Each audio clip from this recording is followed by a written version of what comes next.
I am expecting my first daughter with my husband in September. I grew up in a moderately religious household with pretty strictly defined gender roles. As in, since I was a girl, I had chores around the house while my younger brother did not have to do anything. I don't talk to my parents for a variety of reasons, going on year 5 now, so they do not know I am pregnant. Both my aunts and grandparents were very supportive of me leaving my household and as such have been my main family. Being 6 months pregnant now, people have started to give gifts and I am very grateful for them. We have decided that we don't want our daughter to be surrounded by pink everything with only girl things. So we have made a conscious effort to include traditionally boy outfits and toys like dinosaurs and cars. We have told people that any gender items would be accepted, and if it's getting too much pink, we have gone out to balance a bit. Getting a green jacket or something. My younger aunt has taken great offense to this because boys are boys and girls are girls. And she is a very verbal and loud person and has let us know several times her opinions. She has 2 boys. At my baby shower, my older aunt gifted us a book called Goodnight Construction Site and a little stuffed truck. My younger aunt went on a tirade about how we are somehow making our daughter trans and not allowing her to be a girl. And she's a loud person, so of course her saying this was more like a yell. And in front of my very liberal in-laws who are very supportive of our choice. Pregnancy hormones took over and I grabbed the toy, gave it to my younger aunt and asked her what part of the penis was needed to operate this toy truck. She yelled that's not what she meant and left. The rest of the baby shower went fine, but it was a bit awkward after. Since then she has been blowing up Facebook where a bunch of people agree with her that I am making my daughter trans, and have been telling me that I was an asshole. The rest of my think what we are doing is fine, but that I shouldn't have handled it that way. I do not care if she ends up loving pink and unicorns etc., we will get her them then. I just was trying to balance out the sheer amount of pink items we were getting from friends and family. Almost every single gift has been heavily pink or girl influenced. To the point where she would not be dressed in anything but pink if we did not go out and buy some more boy things. I also am generally not a person who argues.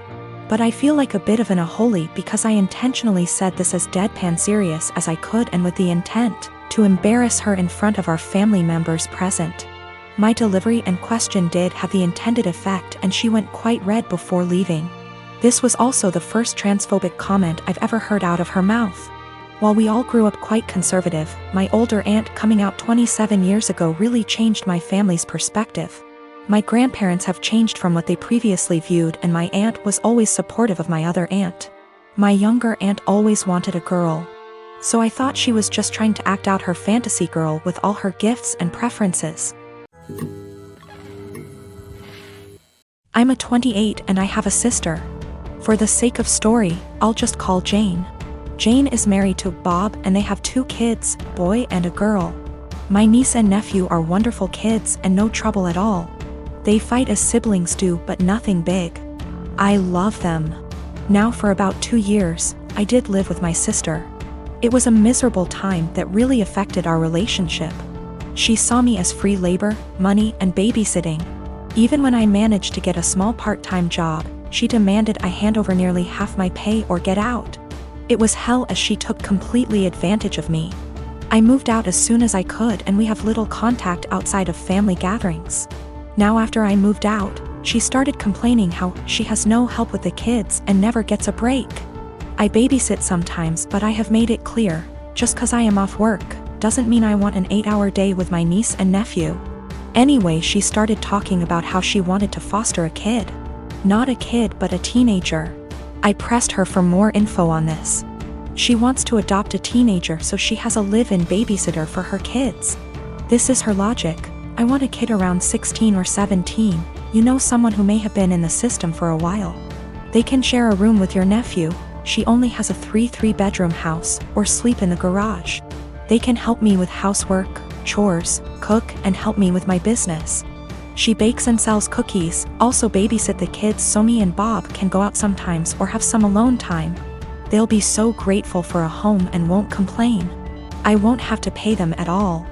And then when they turn 18, I can just sign up for another foster kid. A teenager will be so much easier than a little kid. They will be grateful just to have a roof, food, siblings if they have been separated from their real ones, and clothes. I was horrified.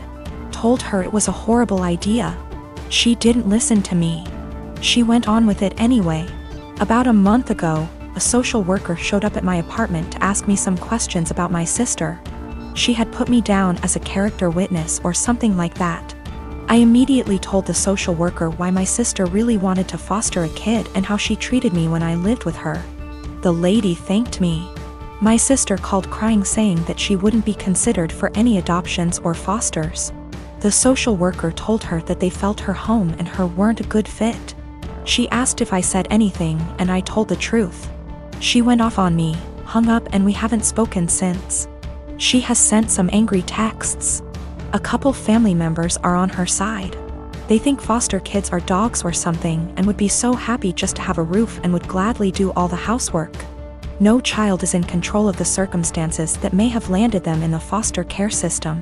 They are children and still human. They deserve a loving home and care. Do right by a foster kid. I have always been civil with my half-brother. We were close as kids, but he started to have an attitude at 13 and pretty much stopped being nice, and started messing with my things / making fun of me and doing pranks to annoy me / privacy. Was gone with him coming into my room and taking my things. Whenever I complained, my stepmom would normalize his behavior and make excuses. My dad never really grounded him and thought that talking to him will get him to behave better. I'm currently in college. I live in a rented apartment and have car to help me get to the university or other places. The car isn't expensive or fancy at all. I saved up for it 2 years ago. I decided to have Christmas dinner with my family. It's the perfect opportunity to be with family since I haven't seen my dad in a while. I arrived at my dad's house and left my purse and my keys on the kitchen island after my stepmom told me to help with dinner. My half-brother started talking about my car in the kitchen while my stepmom was listening and asked if he could take it for a couple of hours to hang out with friends. I politely told him no. He threw a fit and brought up how I needed to relax and not worry, but my answer was still the same. While we were sitting at the dinner table, my half-brother got up, washed his hands, and I thought he went outside.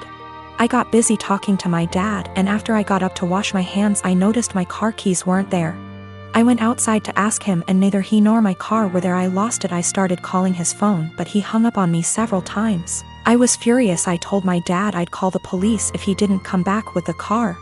My stepmom jumped to defend him and said I was being unreasonable to call the police. I called him one last time, then I called the police. My stepmom freaked out when my half-brother got picked up by the police.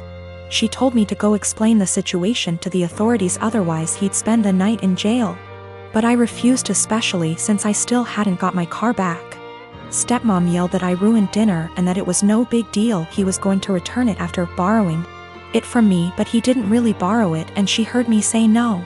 I don't know what she told the police, but I didn't give permission to use the car. My stepmom's side of family are mad at me for doing this to my brother and hinted that I don't consider him family. My dad's side of family sided with me, saying he deserved it. My dad said I overreacted and I shouldn't have called the police when he disappeared for 4 hours. I talked to the police about what happened, and I learned later that my stepmom said that her son was allowed to borrow it, and that it was a misunderstanding. I wasn't going to let her continue to lie, but my dad told me to back off and let it go. This really upset me. My half-brother wasn't even berated the way I was by the family. I've been with my boyfriend for 11 years, since I was 15. His mother has hated me since the first day she met me. She hated me due to my ethnicity, Kosovan Albanian. She hated me due to my career. I work as a model, and she decided that makes me an empty-headed, vain, shallow person. Then when I told her I still planned to go to university alongside my career, she said I was doing it to impress my boyfriend. I've since left uni with a distinction, and her new reason to hate me is I try too hard. She has also insisted I've cheated on him throughout our entire relationship, which is a ridiculous claim. I've never even kissed another man in my whole life. I have zero desire to cheat and never will. Late last year, she attempted to void the insurance on my boyfriend's motorbikes. She tried to do this under my name, so hypothetically, when he was arrested for riding with no insurance and called his insurance company, I'd get the blame. After this happened, my boyfriend and I agreed to cut her out. However, it hasn't stuck. She left my boyfriend alone and respected his wishes for NC, but she's continued to contact and harass me. This leads to the last few weeks. My boyfriend works as a motorcycle test rider and he got in an awful motorbike crash while working. As such, I now need to care for him. I'm okay with that and I'm focusing on seeing it as an opportunity for us to get closer. It's been nice, honestly. However, his mother has been awful to me. She's called me litany of terms. From things as tame as stupid to things as awful as a nasty Serbian half-breed. I'm not Serbian and she's well aware that calling a Kosovan a Serb is offensive. I tried to block her, so she started making new iMessage accounts and began to continuously harass me via those accounts. Then came Friday night. The police turned up at our door. I was pretty confused and was quickly told they were there to do a welfare check as they'd received multiple claims of horrific abuse I was apparently putting my poor boyfriend under. Obviously, they quickly discovered he was fine, albeit grumpy, and they left. I know for a fact it was his mother. Some of the details the police mentioned made that obvious. I'm now at a point where I've realized I literally cannot do this. I'm going to press charges against her for the insurance and harassment. It's a crime in the UK. And I'm likely going to sue her for damages. For the sake of my mental health, I need to do this. I don't want to be a victim and she needs to be forced to stop. I have mentioned my intentions to her if she doesn't back off, and she's pretty much mocking me and saying I won't. I absolutely will. I just feel like this morally may make me an awful person. She sucks, I know this. However, she's old and miserable enough as is, and I feel like doing this may ruin whatever small amount of life she has left. It feels like it may be too far. I really don't know though, and I genuinely cannot be objective here.